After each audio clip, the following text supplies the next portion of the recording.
राजनगर में एक सेठ रहता था। वो राजनगर का सबसे अमीर व्यक्ति सेठ बनारसी दास था। उनके पास बहुत धन था। वे आलीशान भवन में रहते थे। धन की कोई कमी नहीं और सब कुछ होते हुए भी उनके मन में शांति ना थी। वे अपने नाती पोतों तक के लिए चिंता करते थे और उनके लिए बहुत सारा धन जुटाना चाहते थे। इतना धन है पर चैन कहाँ? नाती पोतों का भविष्य कहीं कमी न रह जाए। अगर और धन इकट्ठा कर लूं तो शायद सब सुखी रहेंगे। एक नौकर दौड़ता हुआ आता है। वो सेठ को बताता है, सेठ जी, नगर में एक महान संत पधारे हैं। वे बहुत ज्ञानी और सरल स्वभाव के थे। लोग कहते हैं वे अपने भक्तों की सभी इच्छाएं पूरी कर देते हैं। सच? हाँ सेठ जी, वो बहुत बड़े संत हैं। कैलाश पर्वत से आए हैं और अपने गांव के कई आदमियों की इच्छा पूरी कर चुके हैं। सेठ मन ही मन सोचता है, अगर मैं भी महात्मा जी से आशीर्वाद ले लूं तो क्या पता मैं ज्यादा धन इकट्ठा कर पाऊं और अपनी आने वाली पीढ़ी को सुखी जीवन दे सकूं। फिर मुझे तुरंत जाना होगा और शायद मेरे मन का बोझ भी हल्का हो जाए। ऐसा सोचकर सेठ जी दूसरे ही पल संत की सेवा में पहुंच गए। वहां सेठ जी ने देखा एक साधु बड़े से पेड़ के नीचे शांत मुद्रा में बैठे हैं और उनके पास लोगों की भीड़ लगी है। सेठ को देखकर साधु बुलाता है, सेठ बनारसी दास, क्या चाहते हो तुम? महात्मा जी, मेरे पास बहुत धन है पर मन में शांति नहीं। मैं चाहता हूं कि मेरी आने वाली पीढ़ियां सुखी रहें। मैं उनके लिए और धन इकट्ठा कर सकूं। संत ध्यान मग्न होकर कुछ पल मौन रहते हैं। फिर महात्मा जी ने सेठ को आशीर्वाद दिया और सेठ को बोले, बनारसी दास, तुम्हारी इच्छा पूरी होगी। यह सुनकर सेठ जी खुश हुए। कुछ क्षण बीतने पर महात्मा जी ने फिर कहा, लेकिन इच्छा पूर्ति के लिए तुम्हें एक कार्य करना होगा। जो आदेश महात्मा जी।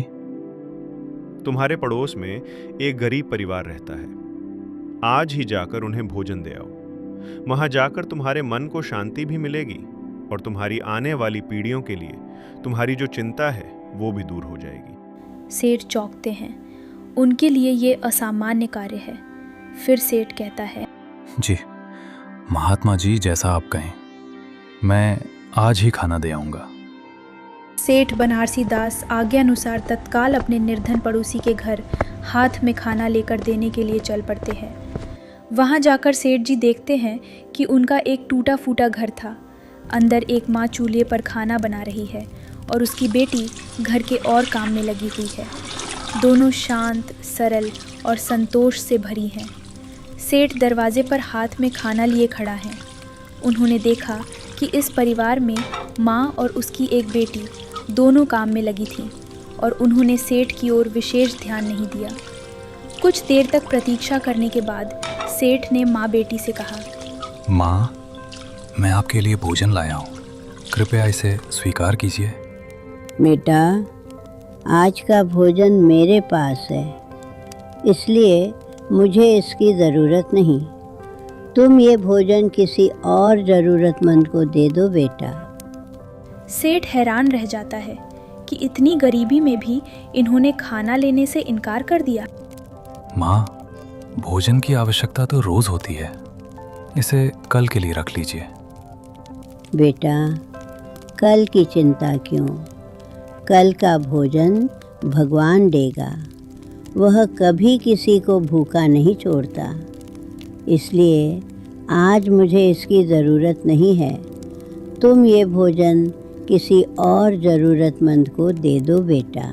सेठ बूढ़ी माँ की बात सुनकर हक्का बक्का रह जाता है और वहाँ से वापस चला आता है। सेठ घर लौटते समय कदम धीमे हैं। रास्ता वही है पर उनका मन बदला हुआ। वो वहाँ से सीधा घर नहीं जाता बल्कि पहले संत के पास जाता है। सेठ को देखकर संत जी कहते हैं, क्या हुआ सेठ, ये भोजन तुम यहाँ क्यों ले आए? बाबा, मैं ये भोजन आपके कहे अनुसार अपने गरीब पड़ोसी को देने गया था, पर उन्होंने इसे लेने से मना कर दिया क्योंकि उनके पास आज के लिए पर्याप्त भोजन पहले से था और उन्होंने तो कल के लिए भी इसे लेने से मना कर दिया। तो सेठ, क्या समझ आया वहां जाकर तुम्हें? बाबा मेरे पास सब कुछ है पर संतोष नहीं, लेकिन उनके पास कुछ भी नहीं फिर भी मन में कितना सुख है। बाबा आज एक अमीर आदमी एक गरीब मां से हार गया। महात्मा जी, मैंने सोचा था धन से सुख मिलेगा, पर वास्तविक सुख तो संतोष से मिलता है। जिसके पास संतोष है वो सच्चा धनी है, और मैं सबसे बड़ा गरीब था। आज तुम्हें असली धन मिल गया, ज्ञान का धन। हाँ महात्मा जी, आज मुझे अपनी जिंदगी की सबसे बड़ी चीज मिल रही है। मैं आज से ही भविष्य की चिंता छोड़कर अपने आज पर ध्यान दूंगा। तो आप सब भी दोस्तों, भविष्य की चिंता किए बिना अपने आज पर ध्यान दो। सही कहा सेठ जी ने, अपने आज में जीना चाहिए, कल में नहीं। अगर हमारे नाती पीते होनहार होंगे तो उन्हें हमारे धन की कोई जरूरत नहीं होगी, वो खुद हमसे ज्यादा धन कमा लेंगे। लेकिन अगर वो नालायक हुए तो उनके लिए कितना भी धन कमा कर रखो, उनके लिए वो भी कम होगा। माँ की बात से सेठ बनारसी दास को समझ में आ गया था कि गरीब होते हुए भी कोई परिवार संतोषी होने के कारण सुखी रह सकता है। अब सेठ जी समझ गए थे कि संतोष ही सबसे बड़ा धन है। धन का सुख क्षणिक है, पर संतोष का सुख अनंत। सुखी वह नहीं जिसके पास अधिक है, सुखी वह है जो अपने पास जो भी है उसमें आनंद पाता है। दोस्तों, आपको हमारी ये कहानी कैसी लगी हमें कमेंट बॉक्स में जरूर बताइए। और अगर आपको हमारी ये कहानी अच्छी लगी तो अपने दोस्तों से जरूर शेयर करें। और हाँ, अगर आप हमारी चैनल में नए हो तो चैनल को सब्सक्राइब करना बिल्कुल ना भूलें, ताकि हमारी ऐसी ही नई कहानियाँ आपको मिलती रहें। तो तब तक बने रहें हमारे चैनल के साथ और सुनते रहिए ये चटपटी कहानियाँ। Bye bye.